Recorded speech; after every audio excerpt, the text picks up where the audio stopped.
Hey, it's Gay Trans Mole Drifter. Here are a couple hot takes about some cubes that I drafted at CubeCon. Number one, the regular cube. At one point I heard someone say, it's hard to build a cube that is like the regular cube and not just do everything that Anthony already did because he already made all of the correct decisions. And that's so true. I was like, dude, my whole career is just ripping this dude off. This is so embarrassing. I play half of the cards in this list. When Andy said that the regular cube is a masterpiece, he was completely correct. Also, I thought it was really adorable when Andy said that the regular cube was a masterpiece. That was very cute. On to individual cards. Clarion Spirit is so messed up, dude. Why are we all, delusional about this card? Why are low-power cube curators oh, Clarion Spirit, it's fine. It's a 2-drop that makes flyers for free, basically, but, you have to invest additional resources into it, so, it's fine. No, what are we talking about? I'm also like this. I also run this card. Why do we do this? The card is so busted. Also, I drafted Earl of Squirrel, and I went 2-1, and I didn't draw it a single time, so we actually need more data about Earl of Squirrel. It's possible that if I had drawn it, I would have gone 3-0.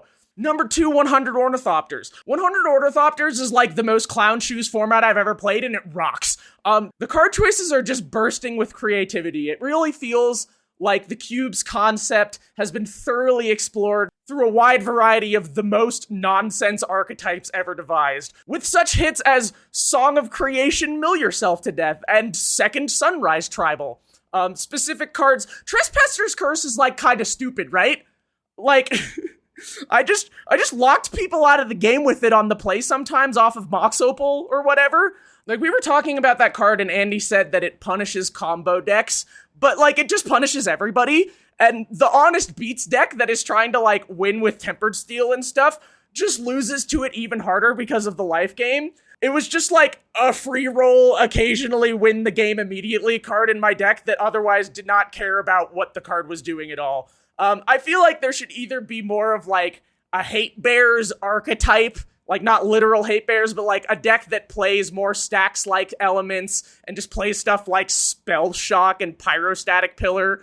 Or you should just embrace that this is a cube about doing the funny thing and taking Instagram photos of board states and just cut the stacks element entirely and just make this a cube about doing the funny thing. Also, Echoing Return is a pack one, pick one, right? That is a power card. That is a 1-mana Yawgmoth Swill. What are you doing? Never pass Echoing Return. Anyway, CubeCon was sick. It was nice to see you guys. Bye.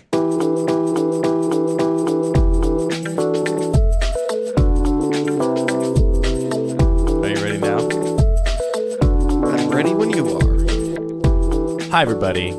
This is Andy from Lucky Paper Radio, the podcast you just pressed play on, and I'm here, as always, with my co-host, Anthony, the guy with the biggest bottle opener in the world, Maddox. Many people, I'm sure, have an equally normal-sized bottle opener as I have. I don't know. I've never seen one that big before. Sometimes you just need a little bit of leverage. Why did you get the giant bottle opener? I don't know. My parents always had one growing up, and I thought it's cool and normal, and that's how big bottle openers are. For the listener, to describe the normal bottle opener, I would say it's 10 inches long. Mm-hmm. That sounds about right. But it's the shape of a smaller bottle opener. Mm-hmm. It's just blown up to 4x the size. So it's kind of like that rounded bow tie shape. Yeah, I mean, it's solid it's just stamped steel. Yeah, solid chrome-plated normal bottle opener. It looks like one of those things you put on your foot on to measure your foot size at the Foot Locker. Oh, I know, it has a special name named after the designer of the foot measuring thing. I really thought that was going to be right there. You thought if you said it would just come to you? Yes. Mm-hmm. Why are you thinking about my large bottle opener? Is this just on your list of It's on my list of fallbacks, yeah. Well, because I have things from CubeCon, but we're recording out of order. This is the first one we're recording after CubeCon, but we're reserving our CubeCon recap episode, which will come out before this one. So the CubeCon specific nickname is going to be for that episode. So for this episode, you get a generic one. You're a guy with a big bottle opener. I feel like I've got sultry morning voice, but we're recording this after work. Is it still just post-con rough voice? I guess. I don't know. I feel really good, though. I don't have con crud even a little bit. I'm glad you don't feel con cruddy. By the time listeners are listening to this, they will know that you have completely hard-spiked the CubeCon main event, going 2-1, 3-0, 3-0, 3-0 in the main event drafts, and also having one of the highest game win percentages as well. Was that the case? I'm pretty sure I had the highest match win percentage, but it's definitely not an honest figure because what happened was I you did paid 2 off drafts. all your opponents to concede to you. No, but I did do the first 2 main event drafts. I guess we missed the Thursday draft, the prequel draft. We missed the prequel draft. Did the first 2 on Friday, did the next 2 on Saturday, and that put me in contention for drafting in sort of the next cut to the smaller group to 128. Apologies to the recap, which I'm assuming we're going to have done on the previous episode. We're going to be recapping the recap in out of time order. But then, I was just tired. I did not have the mental capacity to do another draft, or I just wouldn't have had as much fun. So we went out, got dinner, and that was the right choice for me. So I'm sure my match win percentage and game win percentage would have been a lot lower had I gone on to participate in the next series of drafts. But yeah, I mean, that does mean I get the ambiguous, big asterisks claim that I had the highest match win percentage of all of CubeCon. There's nobody that just did like one draft and won them all and then just didn't do another? I don't think somebody out there's got to have done that, right? Recheck the standings, but that's not even important. Well, it's kind of important because you wanted to revisit an episode we originally talked about. Was it episode 48? What was it? Yeah, something we addressed in episode 48, which at this point was 4 years ago, basically. Well, 3.5 years ago, which is how we approach drafting new cubes, which you have newfound expertise in as somebody who just absolutely destroyed these drafts. Yeah, I think that while I'm at my head being most inflated with a giant ego is the right time for us to just talk about how to do great at drafting cubes, right? Yeah, I mean, I want to learn from you because I didn't even get one trophy pin. I mean, to be fair, it's only 4 drafts, so like I have to keep reminding myself that if I play average, like if I'm an average participant at CubeCon, then I should only trophy 1 out of every 8 drafts, which is not that many, So to not trophy 1 and 4, it's like, yeah, that's an expected outcome. But I'm a little bummed. I would love to have a little pin. But let's not forget that at the Boston Cube party, you also got 3 out of 4 trophies. If it was 4 drafts as well. Yeah. So and that was crazy. And those pins were much larger. So I think overall, you didn't get a single pin that weekend. So clearly, I don't know what. It's just, is it that much variance? Are we good Magic players? There is a lot of variance. So yeah, maybe this is the first little subject to talk about is. I am not here saying I'm great at cube drafting, therefore you should listen to me. But I do think that, having just done a lot of cube drafts, we have some experience to share. That we have to be in valuable. The top 1% of people in terms of the number of unique cubes we have played. Yes. By 1% of people, 1% of all Magic players, we've played so many unique cubes. And I think that is specifically something that we can bring a little bit of expertise to the table on. But I do think it's also really important to acknowledge that Magic is a very high variance game. I mean, we did a whole episode on how high variance it is, where you made lots of big numbers. Mm-hmm. And everyone had no feedback. No feedback on exactly what those numbers meant or how big they were or how useful they were. And I feel like I definitely just got lucky in a lot of my games, to be honest, where how did I beat my opponent who had Pack Rat in their deck? Well, they didn't draw Pack Rat. How did I beat... Oh, I'm sorry to that. Sorry, Joe. How did I beat Toski in this very high variance cube with lots of power outliers? Well, I just got really lucky and had... the -1/-1 counter removal and exile removal, and I think even a third exile removal, literally the turn I needed it, I drew it, and I got really lucky in a lot of these games, and I feel like a lot of Magic is sort of setting yourself up to be lucky, but still, you gotta get lucky also. Yeah, it's weird to get that lucky so consistently all weekend, yeah. I don't know, So we will have talked about and recapped these drafts in detail already, so let's try to avoid as much of that as possible, even though we know that we have not yet spoken into microphones. We will do it, so we have to trust that we've already gone over these things. So let's just dive into, what do you do in terms of prep for these cube drafts? Because in the past you have said, and I have agreed, that we do basically no prep. Yeah, that's what I was going to say is do no prep. Eat a good breakfast, bring a water bottle. Yeah, so I think I was more interested in talking not necessarily about the preparation you do in advance, but what do you actually do when you sit down at the table and draft a new cube? Did you actually sign up for particular cubes at CubeCon, or were you just... Okay. Well, yeah, I couldn't... What I really wanted to do was just be able to ignore all the cubes I had played before, and a small handful of ones that I truly just knew I was not going to enjoy. There was a cube there called the Game Objects Cube, and no disrespect to that designer, but if you listen to this podcast... You like small games is kind of part of your brand if you as listen a Magic to this player. podcast, you know that I would not enjoy the Game Objects Cubes. There was a short list of ones I just wasn't interested in even trying, but there was a limitation to how many you could ignore, and I've just played so many of the cubes that were at CubeCon that I couldn't ignore enough that I could do full random on the rest. So I just had to pick some that looked good to me. And again, we'll have gone over all this, but I played mostly cubes that were old school inspired, both because I wanted to inform my design of my own old school environment, which I feel like is always evolving, and also I didn't want to play with commander cards, and I knew that was one surefire way to avoid them. Sure. And the other types of environments I played were just kind of like what I would describe as like janky, like some of the more low power environments that were available, because I've really been enjoying janky Magic lately, to be honest. Yeah, me too. And I mean, I think that this is actually another area that I just got very lucky in that I got put into cubes that I really did enjoy playing. I did actually go pretty much full random. So I did what you were kind of describing of you're able to, using the software that Gwen Decker designed for CubeCon that's been used at a lot of other cube events, both say, here's my rank choice of what I want to play, but then here's also my list of cubes that I really don't want to play. And it's configurable for every event, and it's clear that like the event organizers are allowed to set the thresholds for like how many you can vote for or against in each thing. And I also imagine there's probably some like scaling that as you let people ignore or vote in more and more cubes, it probably takes longer and longer for the algorithm to run and do its thing, maybe. Yeah, so I mean, is this right? If there were 500 players there were 60 pods firing at once? That's how the math works. There was a lot of cubes. This is a pretty big event.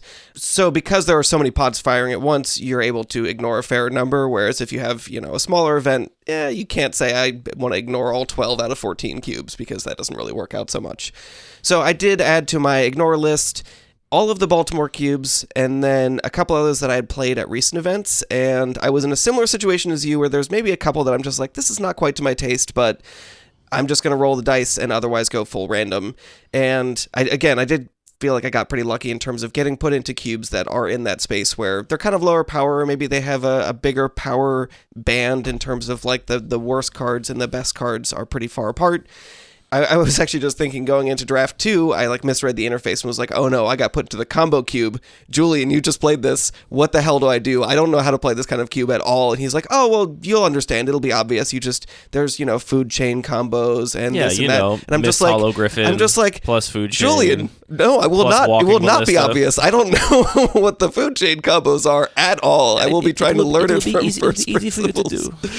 Yep, you're the first one to do a French accent. I'm safe. Honestly, I know that Julian is French, but I think his accent is harder to place. I think it's like more... It's just his voice? It's more sophisticated. Like okay. I think the average person, if they just like listen to Julian talk, would know that he was obviously not American, but I don't know if they would immediately go to French. I mean, his name really helps suggest French, but anyway. Julian's voice is not my stereotypical broad French accent, which I do Pepe Le Pew style on occasion. So what you're saying is you're not stereotyping or doing a French accent, you're doing a Julian accent, which is okay because he's just a guy you know. I also have no problem doing a broad French accent. It's fine. Great. Glad we have that on record. So fortunately, I did not actually get put into the combo cube and was put into things that I just felt a lot more comfortable in. So you're saying you got lucky just playing cubes that you'd be good at? Yes. Okay. I just want to really categorize all the layers of getting lucky that it takes. Okay. So, for these 4 drafts, these were cubes that I was just really not super familiar with. One of them was the Fire Swamp, which we know Brett, and we actually nominated that cube for CubeCon, and so I was familiar with the general concepts and had talked about his design process. But as far as understanding the list in an intimate way in order to know how to draft it and having thought about strategies and how to draft it, I was going in pretty much blind. Were you in a similar spot, or had you done a little bit more pre-research? No, I was thinking about my mid-performance at CubeCon this year and trying to compare and contrast it to my exemplary performance at Boston Cube Party. And I don't know if this is entirely selective memory, but I feel like I recall sitting down at each of the cube drafts at Boston Cube Party where I similarly went pretty full random. I was just I'll play whatever. And I would look at the list and in the first 10 seconds, 15 seconds, 30 seconds, kind of just come up with the hunch, right? I remember specifically drafting the invasion. What was it called? It was an invasion apocalypse, whatever, block cube that we drafted for the last. Plus also newer Dominaria cards. Yeah, so I forget what it was called. Dominaria themed. But I remember looking at that cube and just being I want to take 2-for-1s above everything else, and will play as many colors as I need to play as many good 2-for-1s as I need. And so I went into that draft with that strategy. I remember playing it was a standard cube, but from 4 or 5 years ago, the Ravnica Allegiance era standard, which was a time I was doing a lot of drafting, so I actually was glad to be in that cube because I knew a lot of the cards because I just played a lot of limited in that era. And I remember going into that one and thinking both aggro and control looked kind of hard to pull off just given the available tools, and I really wanted to be like a big mid-range deck, and that's what I ended up being, and it ended up working out great. I just remember feeling like I had, going into pack 1, I had more like had an idea of what I wanted to be doing if I could. And here, I definitely went in each of these pack 1 pick ones at CubeCon just kind of empty and just being like, well, I'll take the good cards and see what happens. And I mean, again, we will have talked about it already, but it did not go so hot for me for the most part. My decks just kind of didn't work or felt like they were not compatible with the metas that I was placed in. Interesting. I mean, that is such a... There's a moment I felt at the end of each of my drafts where I'm like, I kind of know what my deck is doing. I feel like I drafted pretty well, but I have no idea what my opponent's decks are going to look like. Right. So it's like, it's such a moment of uncertainty before you actually put it to the test. I mean, I think about this a lot just because of watching people's experience with the Turbo Cube when they oftentimes very vocally will be like, wow, my deck is so broken. This is insane. And then they face off against somebody else and be like, oh, you're doing much more insane things. So I've seen that experience enough to be like, don't put too much weight on what you think at the end of the draft about your deck.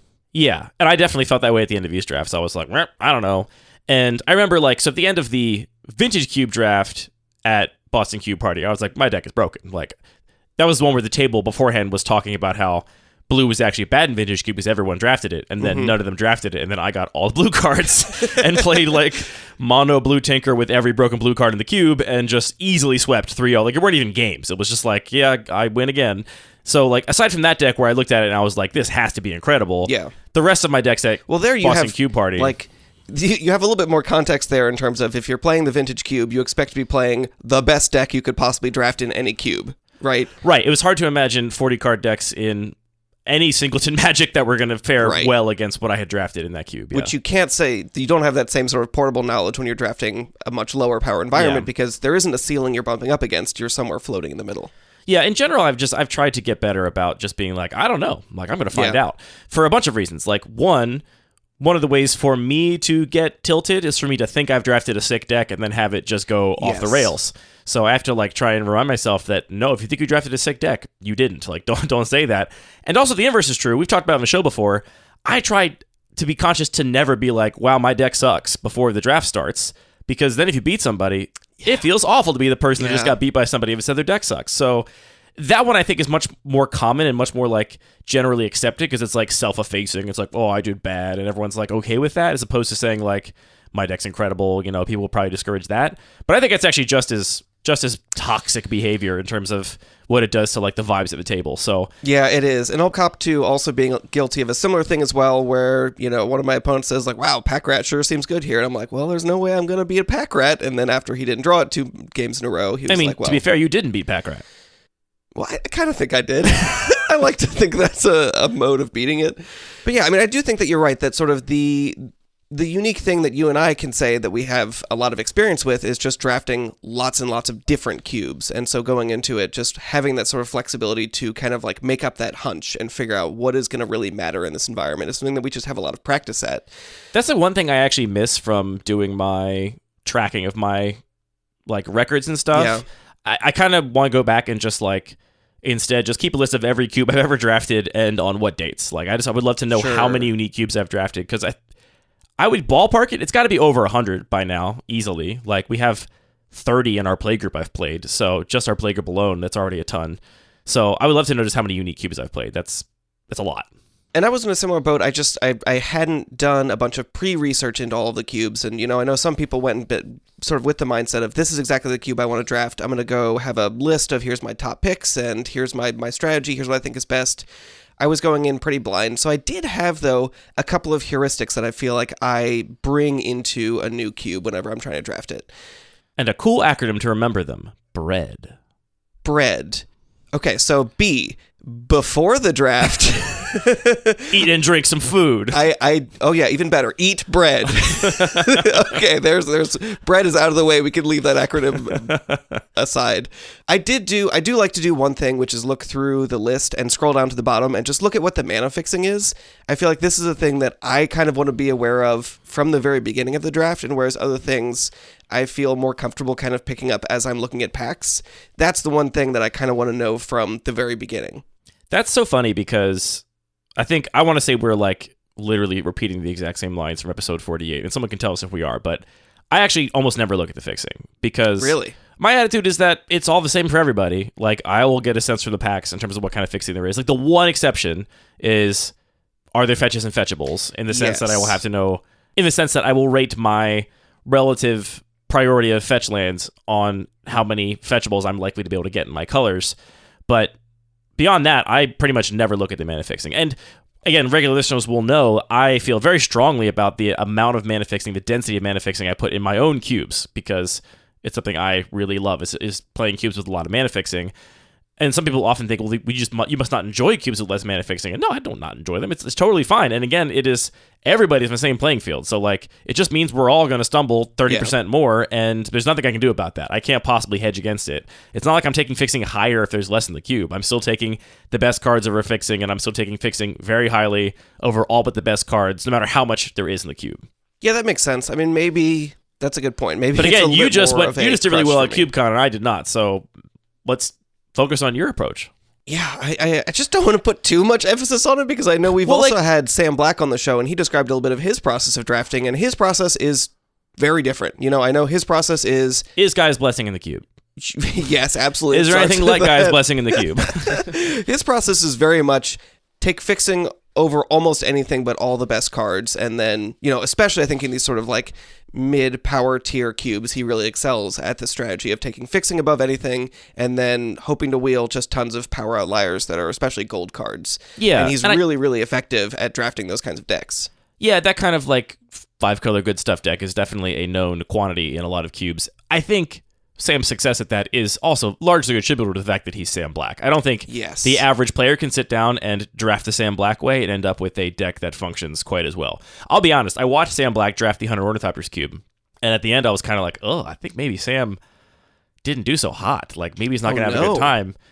And then he 2-1'd. His deck was great. And I was like, I looked at the list, and I drafted this cube a bunch, and I was like, seems like it's missing some interaction. And like, he had some powerful cards, but they were maybe a little bit like part of adjacent strategies, not like focused on one strategy. And I was kind of like, I don't know, I'm a little skeptical. And then it did really well because I'm not Sam Black, and listener, you're not either. So that's a way you can do it if you're Sam Black, or, you know, if you're a player that really is drawn to that kind of drafting technique. But I think it would be a mistake for a listener's takeaway from this to be that, oh, the best way to draft most of these cubes is just to take fixing and force 5-color good stuff, because it will not work for you if you can't see through the matrix quite like Sam Black can. Yeah, and so what I want to balance that with sort of the way that I approach drafting a cube is I'm kind of like, as a baseline, expecting to draft a 2-color deck in at least most of the types of cubes that I played this weekend. And I mean, that's just where I'm most comfortable. It's like, maybe figure out your first color in the beginning of pack 1, figure out your second color by the end of pack 1, and then once I'm locked into 2 colors, I'm going to take fixing very highly, but I don't necessarily want to spend early picks on fixing, because, I mean, taking early picks on fixing makes a ton of sense if you expect to be playing a deck that is 4 or 5 colors at the end, because all that fixing is going to make your deck. Mm-hmm. If you don't, then it's just kind of dead picks that you could have spent on something else.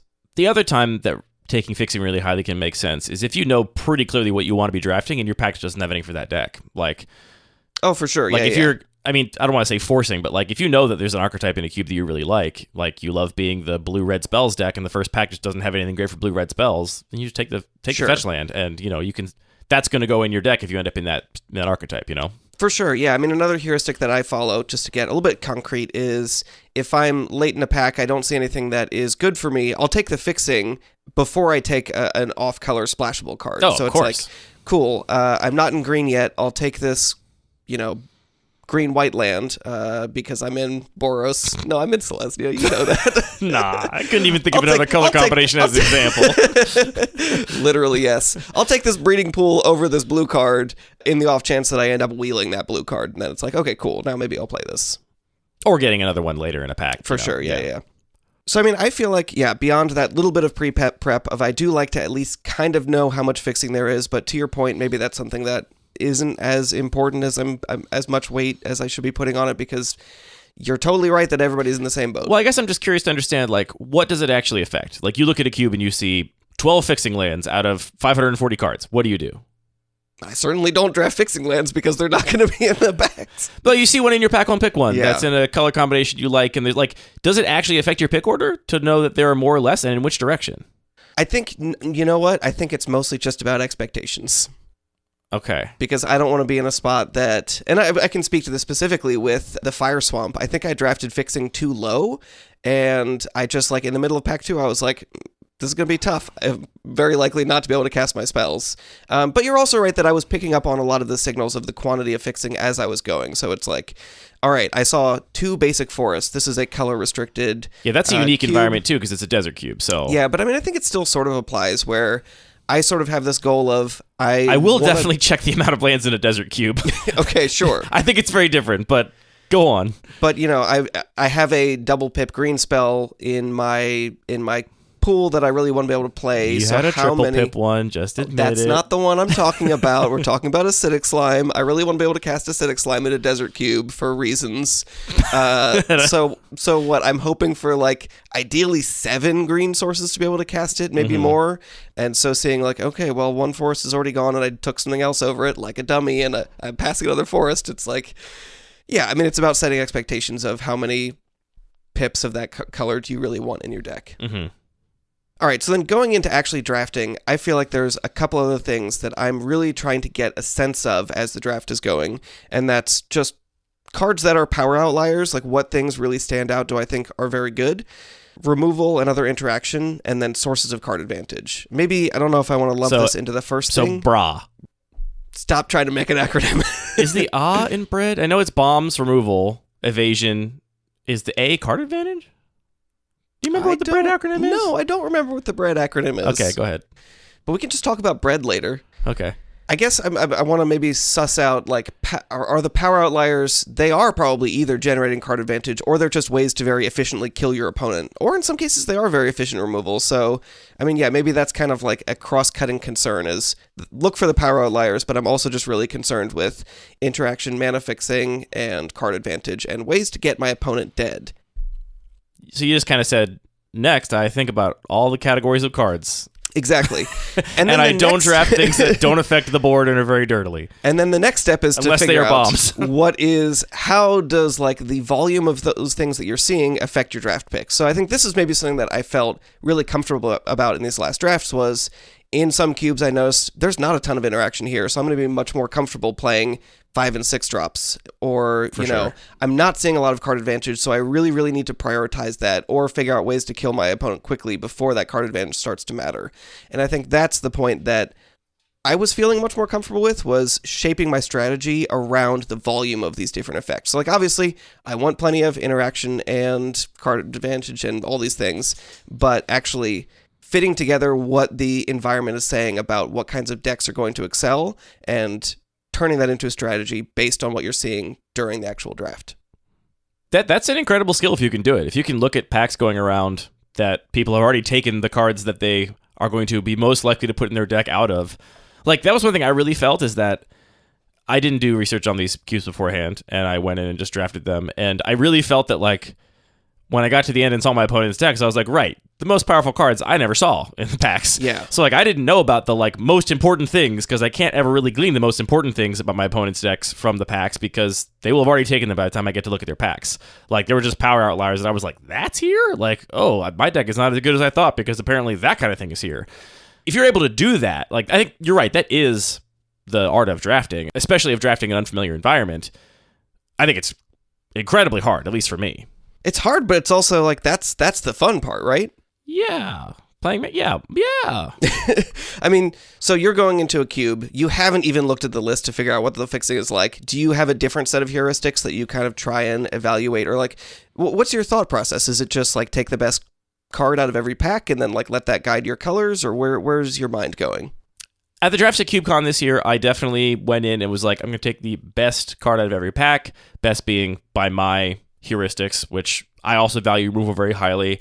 I take fixing lands over a lot of things and a lot of cubes, and I took lots of fixing lands very highly at CubeCon because I feel like they're very flexible, and regardless of the fixing density, I'm always happy to make more of my picks count towards my deck, which is what happens when you get to take lands instead of spells. So yeah, I mean, I was going in, I took some detailed notes, which we will have already gone over, that listeners will have heard from last week's episode. I took a lot of notes about my decks in each draft and about my opponent's decks and, like, my matches, how they all played out. And Yeah, I felt like I was going in and basically kind of like read what was open at the table. It didn't work.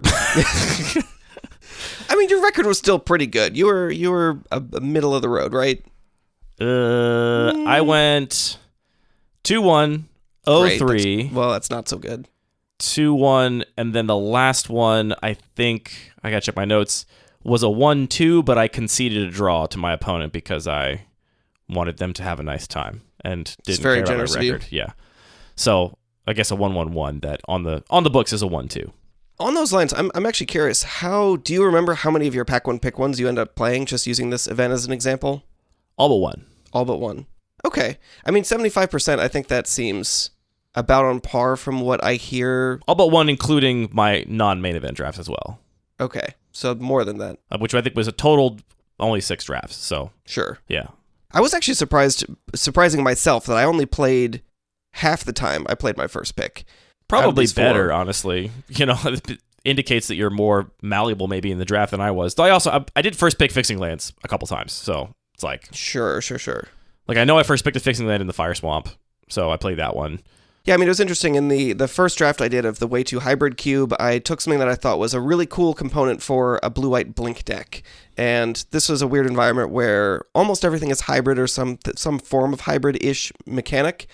And it definitely took me a little while to sort of figure out a lane because it's like really hard to read signals when everything is hybrid. But I just ended up not seeing things that fit into that kind of strategy, and so ended up shifting into green because there were just huge guys there that were, I thought, going to be more powerful. And then it was interesting, in the second draft, I actually first picked what I thought was a pretty good colorless card from one of the Warhammer 40k decks, and I was like, okay, this is a great start. It's colorless, it has some interaction, it's got some built-in card advantage, and by the end of the draft, I was just like, I'm just kind of too glutted on 4-drops, and this was a flexible pick, but I just have more powerful stuff, so this card kind of got outclassed. I think the other heuristic that is, I mean, it's not really a heuristic, but the thing that is really, really difficult to do is when you're sitting down to a cube you haven't played before, you're recontextualizing every card, and it's so hard to sort of shake yourself out of how you're used to seeing a card. So, for example, in the Spicy Ramen Cube, Traxos, Scourge of Krug came late, and I'm so used to playing this as, like, the win condition for an Artifact Matters cards. It's like a 4-mana 7/7 with trample, but it enters tapped and doesn't untap until you cast what I'm used to thinking of as an artifact, but it actually is a historic spell. Yeah. And I saw this fairly late and then just looked at my deck and realized, oh my god, I have so many legends just because of the nature of this cube that I actually don't need to be playing an artifact deck. I can just play this in my legends deck. And I think that there's lots of opportunities for sort of shaking yourself out of your expectations for how cards work to find a lot of sort of really powerful interactions and powerful ways to build decks. This is a mistake I always feel myself making in the draft. I am so much more likely to take a card I am familiar with than one I am not familiar with. Even if we put aside, like, you know, recontextualization and, like, missing a power level outlier, like, just looking at a pack and being like, all right, I'm playing black-red, and here's good old trusty Firebolt, and here's some black card from a supplemental set that I've never seen before that seems roughly the same power level. Like, I'm always taking the Firebolt in that spot, and I know I shouldn't always be taking the Firebolt in that spot. I should be able to dig in a little more deeply and figure out, like, really what the deck wants and needs. But when I'm faced with that uncertainty of, like, well, I know Firebolt's going to be a B+ removal spell in almost every cube. Meanwhile, this whatever card, Dogged Detective or whatever it is, like, sometimes that's going to be really strong, sometimes it's going to be and if I haven't played with it, that familiarity bias is really strong for me. And I think it is sort of multiple things happening at once. One is just, it is really exhausting and taxing to try and read a new card, understand what it does, and evaluate its power level relative to a bunch of other cards, especially in a new context. And also just, like, you're comfortable playing with this. Like, you know what that card does, you know how to fit it into a strategy. But there's something to be said for playing 2 to 3 drafts a day, not, like, treating your mental capacity as a finite resource and not taxing it with every little individual pick that might not matter. So what you're saying is if I hadn't just completely burned myself out in 4 drafts, trying no, actually, really that hard. wasn't about you, Anthony. Okay. I mean, to be fair, I think you might have done just perfectly fine in the top 128, but we'll never know because you had Nate Ramen instead. I think I probably would have done bad. I was tired. But yeah, I think that actually just forcing yourself to pay attention to the cards you haven't seen before is really important, and especially I think the way cards are designed. I think maybe when you and I were getting into Magic, there were a lot more drawbacks on cards, or things that were a little bit more conditional. I feel like increasingly just more text on cards is more better, which is not necessarily great for an event like this because it just means there's a lot more to read. So, for example, in my spicy ramen cube draft, actually talking about the cube, the spicy ramen cube, not the ramen we ate later on that evening. Which you could call your spicy ramen cube which draft, because it was in place of a draft. I saw this late card, Sophina Spear Sage Deserter. Nah, you made that one up. That's how I felt. And I was reading this card, I was like, okay, it's a 4-mana 4/4 with Menace, and whenever it attacks, investigate once for each non-token attacking creature. It also has Friends Forever, which we all know and understand what that means, and it's important. That's like the thing where you're paired with another card, and you can go get that card out of your deck when you cast it? Yeah, but it's specific to one set of Secret Lairs. The point is that the middle ability, I was like, this is crazy, right? And it sort of took me a second to really internalize what that meant. And yeah, I mean, this card just handily won me games just by generating so much card advantage. Yeah, I'm probably taking Firebolt in that spot. Maybe that's why I lost. Yeah, I mean, just looking at this being like, oh, do I need another 4-mana 4/4 with a whole bunch of text? In this case, absolutely. And the fact that this drew me so many cards that I was able to, keep clearing the way with removal spells because it was going to draw me a whole bunch of cards. And I ended games with this with 6 or 8 clues in play because I just couldn't use my cards fast enough. Must be nice. It was really good. I recommend that. If you can draft a 4-mana 4/4 that draws you a billion cards in Boros, do that. Yeah, really nice to have that top end specifically in an aggressive deck. Oh, don't worry. I had more top end. The top end keeps going. More topper. The other sort of aspect of this is just evaluating cards that just operate on totally different axes that you've never seen before. So the other card that I played this weekend that I want to call out, and we can also pick apart a little bit, is the Conspiracy Power Play. And I feel like I've actually heard LSV and Marshall talking about Cube Unlimited Resources and how, yeah, there's these weird cards, like maybe they're pretty good. I don't know. Nobody's ever played them before. And we're in a position that we've just played a lot of Cube now, that we've actually had opportunities where people are getting more creative and willing to try out these cards. So when I saw Power Play going around in one of my drafts, I was passed to you, which if you were in Anthony's pod, sorry to say this, but you done punted. Well, that's what I want to say is like, it's really hard to read that card and understand what it does because you see the card frame, you take it. It's easy. Okay, fine. Sorry to my opponent who passed it. But yeah, I mean, I've actually never drafted the card before, but Power Play is a conspiracy that just says, you are the starting player. Forget about dice rolls, forget about who won game 1, you're the starting player. We've had the opportunity just to think about this and break it down and say, well, how much does it benefit being on the play in a normal game of Magic? In a lot of formats, it's 5-10%. It's pretty extreme, right? Is that kind of like the ballpark that you'd expect? I have never looked at the math, but yeah, I think it probably matters quite a bit. And so it's like, I don't like this. It's a big part of the reason Magic is usually played best of 3. Absolutely. So here's a card that just says, increase your win percentage by 5%. That's insane. Yeah, the card's broken. The card's broken. And again, I'm just self-conscious. I feel like we are going to talk about all of this again with Patrick, and I'm worried about repeating things. But we'll talk about less. We'll focus on. Don't worry about it. But we did find out at the end from Eric Klug that actually the intent was for it to only be for game 1 of the match, which is much more fair because then you're still playing a 3-game match theoretically. You just get to win that first die roll. So your point here is take conspiracies if you see them? Correct. Yeah, that's sort of the, that's what I'm hearing. Gist of the point. The larger point is there is actually, I think, a skill to being able to evaluate cards that both you've never seen before and operate in totally different ways. And I don't know. I'm not sure there's a shortcut other than just like practice and play a lot of weird cubes, but yeah, it's something that I felt like I was able to approach this particular event differently, where I found myself just playing cards that I had literally never played before. That's great. I mean, I think it's a good sign for your drafting that you are willing to read those cards, take them, and put them in your deck. Cool that you were willing to read Sophina Spears, whatever this is. I mean, it sounds crazy, but like talking to a lot of players this weekend, like there's a lot of people that just, they're like not reading those cards that they don't know. Like, I feel like it's maybe like taken as read that the average player of the average cube is going to read every card in their pack and make a pick based on that reading, but I think it's actually not the case. I'd actually be curious to break down, like, the reading speed is a fairly consistent thing, so we could actually look at different cubes and come up with a number for how long would it actually take you to do a draft if you read all the cards. Not even counting your deciding processing and decision time, but just if you were literally just to read all the cards, this is a 30-minute draft versus a 10-minute draft versus a hour-and-a-half draft? That's a really interesting question. I'd be really curious to see what that comes out at. Do you have any other heuristics that you bring in if you're literally drafting a cube you've never seen before? No, I mean, like I said, there's all the stuff I do normally. If it's just, the type of drafter and player that I am. I take fixing pretty highly.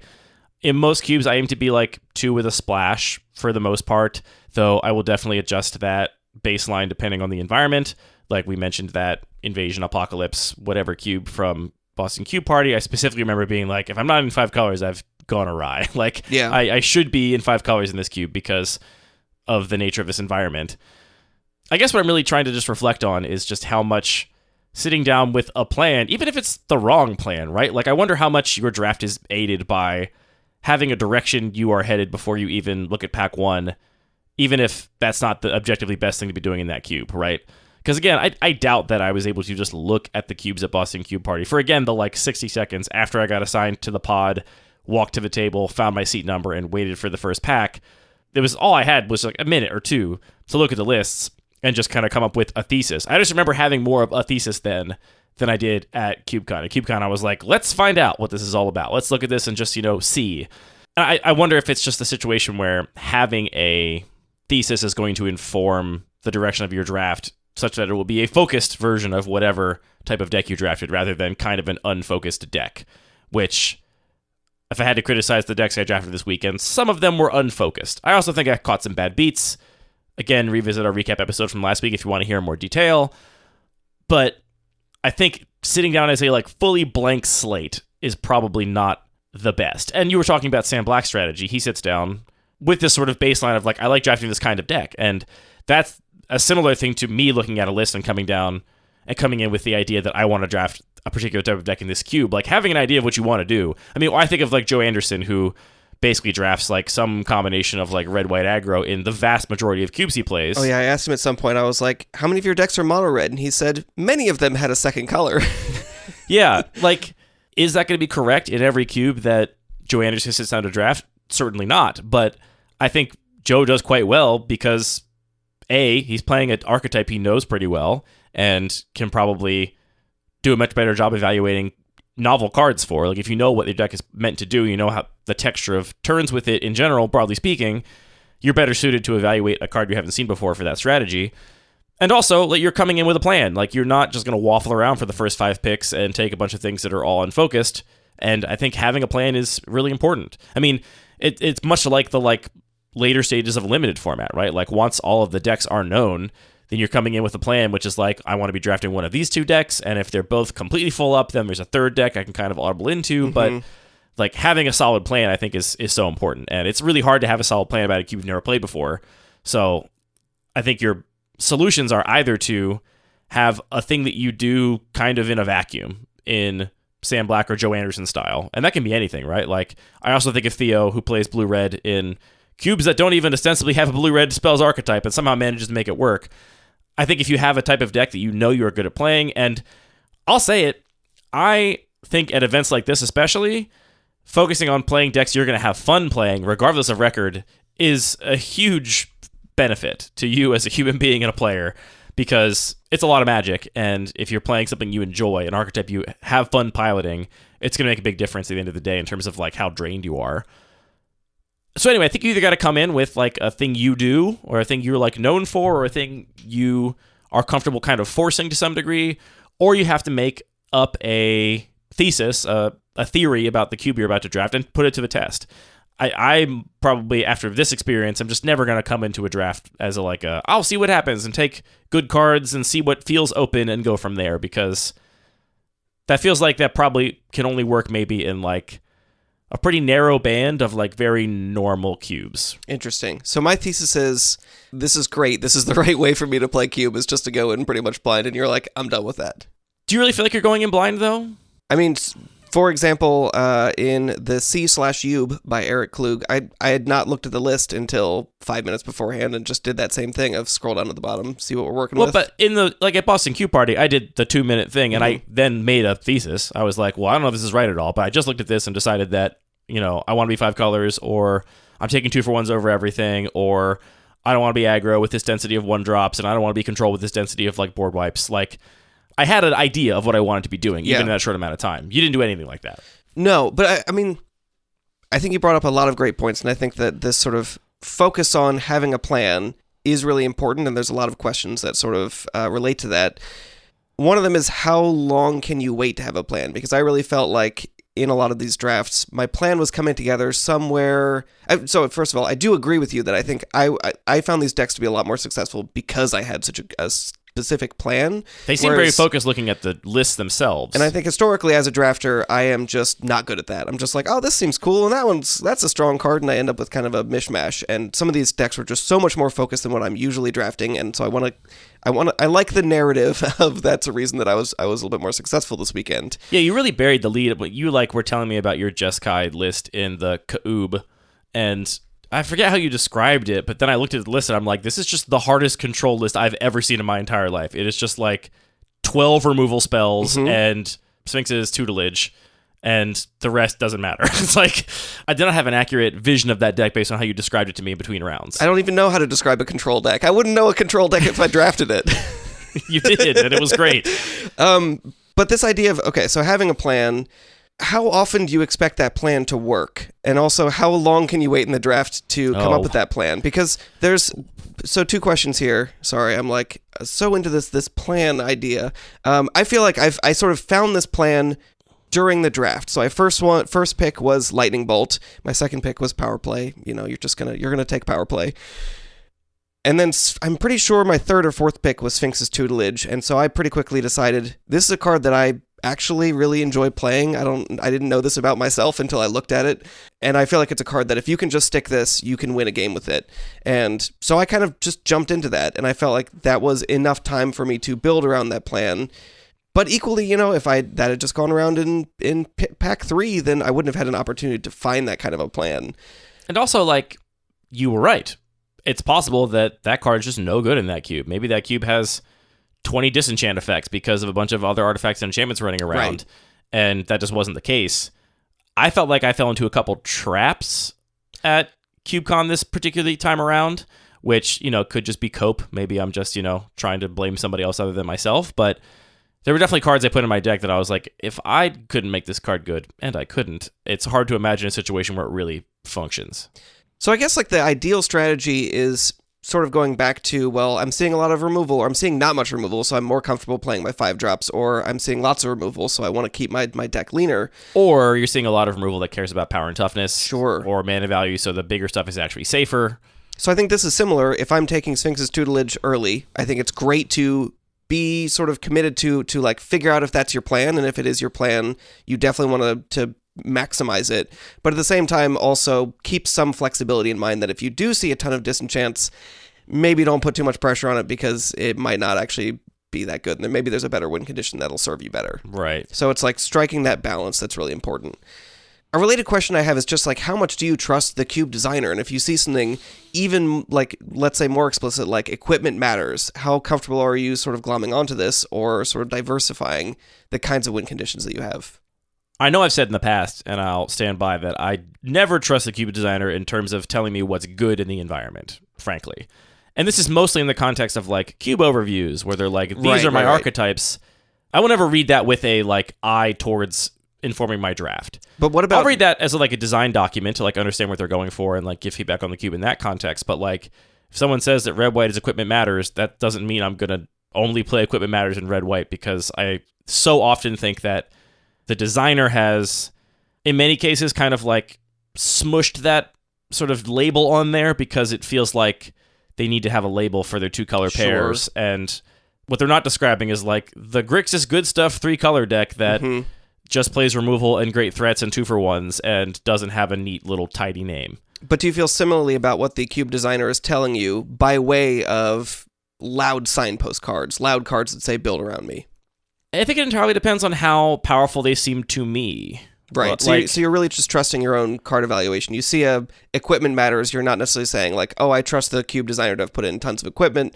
You're just going to think about how does this one individual card function, and potentially how many equipment do I need to make it work, and what do I already have in this draft so far? Yeah, that comes down to like my expectations surrounding the environment. So like the like clear examples of this are like, if I am playing a combo cube and I see Underworld Breach, I expect to see LED and Frantic Search or some combination of cards like that. And if I didn't, I'd be like, feel really subverted by the cube designer. Yeah. A lower power example of that is like, if I see a card that cares about the number of auras I control, do I also expect there to be a lot of auras and other aura payoffs? And to be honest, I don't think about that when I'm drafting. It's purely like, does this card seem good to me? I really liked my deck in the Fire Swamp. We'll have already talked about it, but I had the Get Rug Monster, as did you, and Great choice. There is a lands matter theme in that cube. I at no point was taking picks because they were good or bad in a lands matter archetype. I just took good cards, and a lot of them happened to care about lands, and that ended up just working out. Like, I had some interesting ways to trigger the Get Rug Monster. Like, I had, I think, 3 of the Discover lands, maybe all of the Discover lands that are included in that cube. Ooh, I didn't even think about that. Yeah, they triggered the Get Rug Monster. I had that did also lose me a game once, though, because the card that I drew off the top was, if I had discovered into it, the card that would won me the game, and then I discovered into something, it didn't do anything, and I couldn't cast the card off the top because I had to spend all my mana on discovering. It's pretty cool. Anyway, you sort of brainstorm locked. Like I said, there are bad beats. Bad beats happen. That to me is like one of the joys. Like, I think that's the sign of a really well designed cube, when it's like the themes are in regular cube fashion, as you've said many times before, like kind of like lightly woven throughout a lot of things, not like on rails. Now you take all the cards that say lands on them and you just win. It's like, I took the Get Rug Monster because it's just a good card here. It's a 6/6. Yeah. There's a minimum amount of hard removal running around. And it's also going to draw me some other cards and let me, cycle through my deck. But then I also just had these Discover lands. I had a Lava Dart. I had like Wild Mongrel just to like discard a land, draw a card at instant speed. That's so cool. I love when that happens, when it's just like a light theme ends up kind of present without you having to like commit your whole deck to it. Like, I would not describe my deck as a Lands Matter deck. It was just a Jund good deck. But those themes kind of appeared nonetheless. Did that answer your question? The answer is I don't trust the cube designer in the sense that I don't think the best version of my deck would be one that took lands matter things over all else. Like, I'm still going to take the Fiery Temper or the Caustic Bronco over some other lands matter card, because I trust that those power outliers are going to carry their weight more than some thematic card is going to. In that sense, I guess I distrust the designers. Well, but I think that you are saying something very specific, which is, if you see Underworld Breach, you expect to see these cards that work with it. So you trust the designer to include things that make sense together. Yes. You see the equipment matters. You trust there's going to be some equipment. And if I see the Underworld Breach in like a medium power enchantment matters cube, I don't expect those things anymore, because it's like, this is not the context where you would expect to be able to go infinite with Underworld Breach.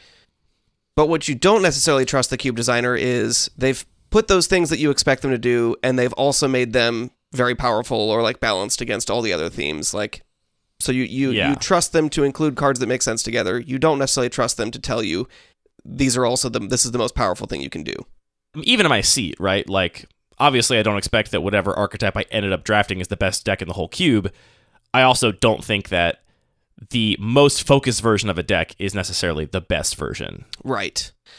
Which sort of brings me to the other thing I was thinking about having a plan is, do you think about how often you expect your plan to actually work, and what are your sort of alternatives? Because I feel like maybe in the past I've been a little bit too stuck on, if I'm trying to draft a pretty focused deck, that the only way I win is through that specific win condition.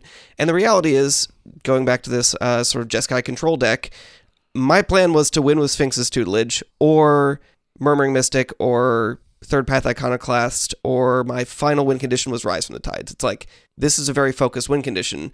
The reality is, I won once with Rise from the Tides, I want to say 2 or 3 times with Sphinx's Tutelage, and then some of my other wins were just, hey, I'm just going to kind of chip in some damage, I've got this one other random creature, and then here's a lightning bolt to your face, and you kind of cobble it together. And I feel like if I'm too focused on the only thing I need to do is execute this plan, then I'm also just giving up on a lot of win percentage of, you just kind of got to roll with the weird noise of the game of Magic. This is another place where I know I make frequent errors.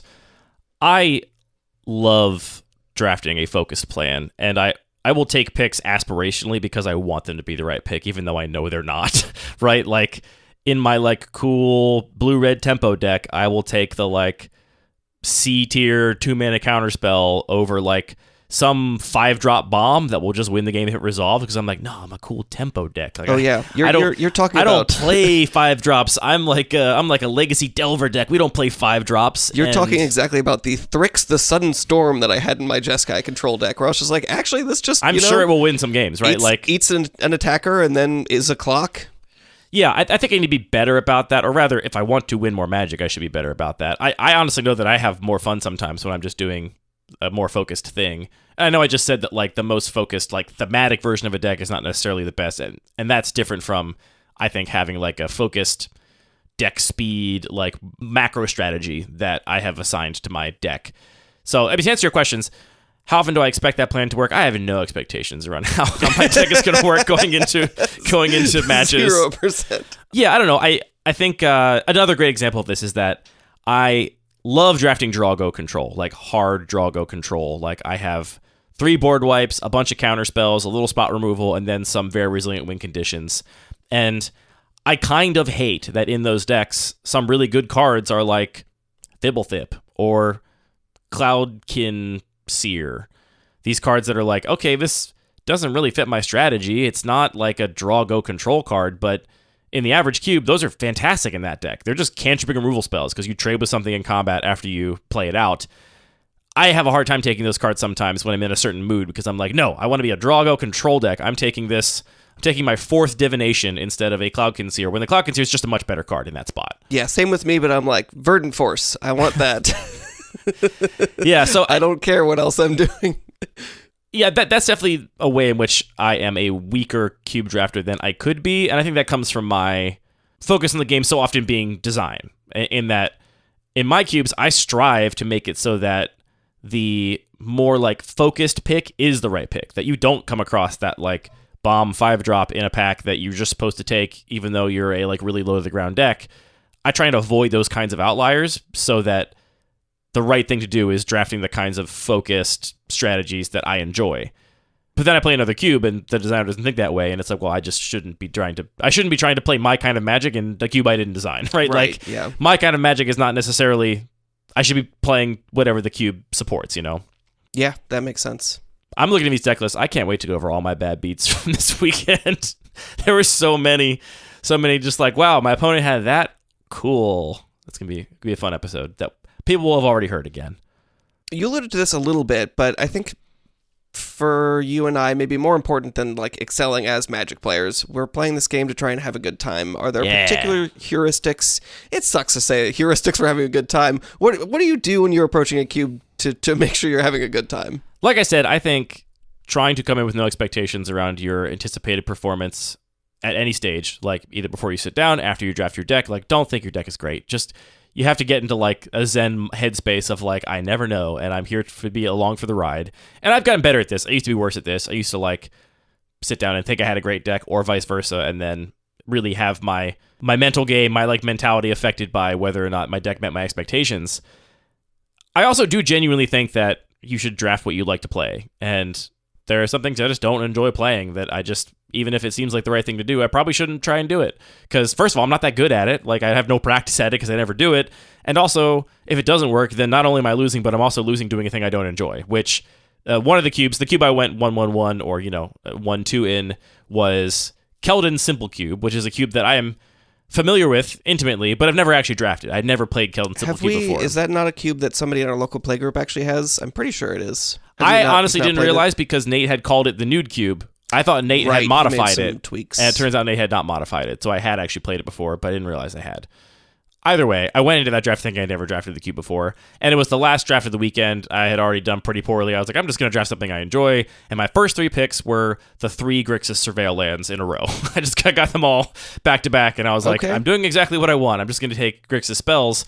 And I didn't do particularly well in that draft, but I had a great time because I was doing exactly what I wanted, which is playing little cheap removal spells, some counter spells, and just like trying to play the kind of Magic I enjoy. That I do think is actually important, and it gets lost in a lot of the like competitive Magic, how to spike a thing conversation. But I think you're going into one of these events should be to have a great time. And winning is part of that. You should try and win. You're going to have more fun if you win. Everyone does. It's disappointingly true. But I think you can focus a little more on just drafting what you like, at least more than people talk about. Yeah, I mean, we talk about, from a design perspective, how important it is to set expectations, and so much of the kind of experience and the quality of experiences that people have is just about if things actually meet their expectations, or, push their expectations the right amount, where it's not totally surprising. It's like novelty, but not totally unfamiliar. And I think that I was thinking a little bit more about how important it is to set expectations for yourself as well. And just like you're saying, going into a draft being like, it's okay. I might not 3-0, but like I'm drafting a deck that I enjoy playing with, or whatever it takes just to get yourself into a headspace that you are going to be open to some novelty, but not just put yourself into total disappointing space. Yeah, I mean, this is probably not going to be that relatable or transportable to most people, but by far the number one thing at the front of my mind going to CubeCon is like, be a gracious opponent. Like, you and I have like a little bit of a public personality. A lot of people at this event know us or listen to the podcast, and the last thing I ever want is to like be a less than gracious opponent to somebody because I'm having a bad time. You don't want to be a smug jerk when your opponent says high roll and you say no thank you and you reveal your power play. No, it's like truly like every time I sit down I'm just like, no matter what, like have a good time. And again, we'll have talked about all this. I shouldn't keep saying just don't talk about it next week or last week. It's going to be impossible to. Okay. But I had a game that I was losing very badly. I missed my third land drop for 4 turns. So it was turn 6 or 7 when I played my third land. In my 18 land deck, I will point out. I was losing really badly. My opponent had gotten way ahead, and they got me down to 1, and they had also gained a bunch of life up to 29. And at no point while I was like not drawing lands did I like bitch and moan about like not drawing lands. I wasn't like getting frustrated about that. And then I actually turned around and won this game. And also at no point during that was like, I was so proud of my like zen even keel mentality of the entire thing. I was just like, I'm here playing Magic. And like truly that's like, maybe that honestly affects my performance at this kind of event, because I think about it a lot more at the bigger events than the smaller ones, where it's like, I just want to be a nice opponent, right? And so while I'm like, my deck is floundering and I'm not finding my third land drop, I'm just like, all right, just fine. Just keep playing the game, do your thing, take the best actions you can, and, just play to your outs. And actually that opponent then found me later and was like, hey, I just wanted to say that was like a great round of Magic we played. Like it was really awesome. I think they thought maybe they had been salty, which I don't think they had been. Like they were just kind of like, it's got to be frustrating to get someone down to 1. Zone. Oh my God, yes. It's got to be frustrating to get someone down to 1 and then, draw 1 too many lands when you maybe could have just played anything and won the game. And so they weren't salty at all, but I think maybe they were worried they were. So they found me later. Were like, hey, sorry if I was like too like, deep in thought about the game or anything, but it was really great Magic we played. And like that was truly my goal for every single interaction of the weekend. And I think I met that goal. So it's, I guess, hard to come in with that broad a set of goals and like expect to do well when like really all I care about is that people have a good time playing against me and think I'm a nice person. So yeah. But yeah, I mean, if that's what's going to set you up to have a more fun time, like why do the event at all if you're just going to stress yourself out? Yeah, I don't know. This is good. I feel like we talked about having a plan. So we can give us a different title than episode 48. Yes. If you haven't listened to episode 48, maybe go back and listen to it now and tell us how... Or don't. That was a long time ago. It's a good show. It's been a good show for a long time. Okay. I honestly think, podcasts often talk about like, oh, don't go back to the first episodes of the show. And we honestly have maybe like a dozen that just aren't up to our standard in terms of sound quality or should we go tag all those and really Streisand effect ourselves? No, I don't think there are that many that are like misses for us, because you work very hard. Well, I've been making podcasts, but like if this was our first podcast, we for sure would have had that. But I'd been making podcasts before for other things, so I feel like we had a decent sense of like what we needed to do from the early days. So like I don't think they're bad. Go back, listen to episode 48. See if we said the exact same things, or maybe we directly contradicted ourselves, and you can cancel us on the internet for being hypocrites. It'd be sad if we just haven't changed at all. Haven't learned anything. Yeah, it'd be really bleak. I'd be really curious. You talked about how you didn't have fun specifically tracking your win rate, but you would be interested in knowing what cubes you drafted.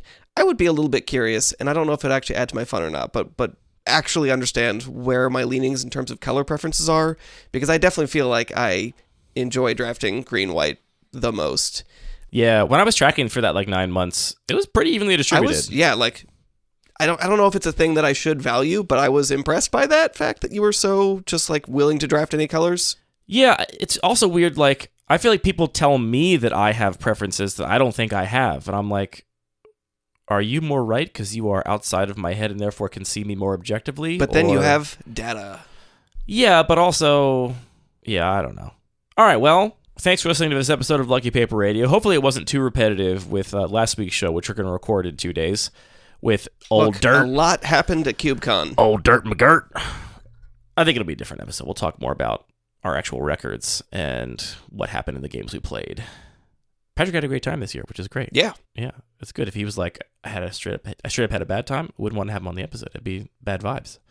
Anyway, if we got any card rules wrong on this episode, we did that intentionally, actually. We like buried it in there like a trap street to get you to leave a comment, which is good for engagement across all social media platforms. So if you're out there correcting us, we got you. We actually won. All the music for this show is produced by DJ James Nasty. All the Magic cards are produced by Wizards of the Coast. This podcast is produced by thinking really hard about Magic cards and then speaking into microphones about it. Anthony, thank you for the gift of friendship and for the gift of Cube. Thank you for letting me talk about how to be the best Magic player in the room. Magic player at CubeCon. How to take Luis Salvato's underwear and pull it up over his head. Take that, Luis Salvato. I would never do such a thing.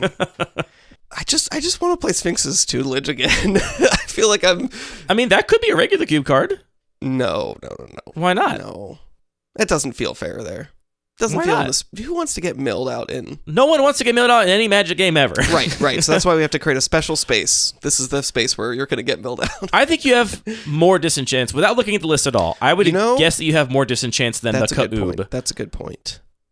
I also think I struggle with drafting like control in the regular cube. Honestly, for reasons we just talked about, like the control lists in the regular cube are not really focused control decks. They're like just slower, slightly bigger decks that also play a bunch of creatures to the board and attack and block, which to me is not as fun as playing like an actual control deck. Sphinx's tutelage is like actual control deck card.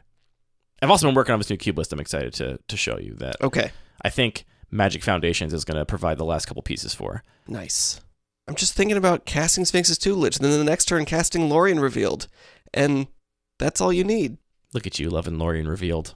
A powerful card from a supplemental. A powerful card that costs 5 mana. Product. There's nothing else you would do weird with it. Shark Typhoon Hardcaster has entered the chat.